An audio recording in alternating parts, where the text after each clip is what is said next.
ඔව් සුබ දවසක් යාළුවනේ. අපි අද තවත් ඕපන් සෝස් software එකක් හඳුන්වා දෙන්න යන්නේ. මේ software එකෙන් අපිට කරන්න පුළුවන් screen recording කරන එක කරන්න පුළුවන්, screen capture ගන්න වගේ දේවල් කරගන්න පුළුවන්. මේ වැදගත් නිසා මේක ඕපන් සෝස් සහ මේක freely download කරගන්න පුළුවන්. හරි අපි බලමු මොකක්ද මේ software කියලා. අපි Google එකේ ShareX කියලා ගමන් පස්සේ මේ getshare.com වලට යනවා. ඉතින් අපිට ඒ site එකට ගිහිල්ලා අපිට download කරගන්න පුළුවන්. අපිට පාවිච්චි කරන Windows එකක් නම් Windows එකට ගිහිල්ලා ඒක අපිට setup එක download කරගන්න පුළුවන්. right දැන් මම download කරලා තියෙන්නේ මේ ඇත්තට simple step වර්ගයක් තියෙන install කරගන්න සාමාන්‍ය software එකක් install කරනවා වගේ.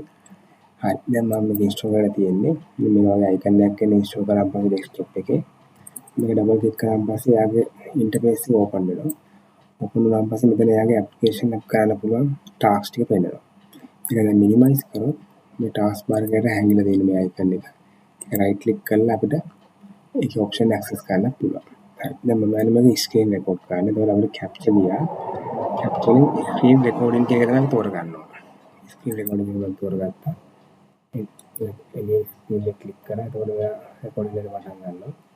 මම open කරගන්න. මේ screen recording එක හයිට වැඩ කරන බලන්න මේ taskbar එකට ගියාම පස්සේ මේ bulb එක වැඩ කරනවා. ඒ කියන්නේ මගේ recording එක නෑ. right. අපි recording එක නවත්තනවා නම් කරන්නේ head icon එකට click කරලා තියෙනවා. මම click කරොත් මේ වීඩියෝ එක save වෙච්ච එක බලා ගන්න පුළුවන්. මේ තියෙන recording එක. quality video එක බලා ගන්න පුළුවන් වීඩියෝ එකේ. ඊළඟ මේක very simple විදිහට අපි recording කරගන්න පුළුවන් tool එකක්. හරි. අපි තවත් දවසක හමු වෙමු.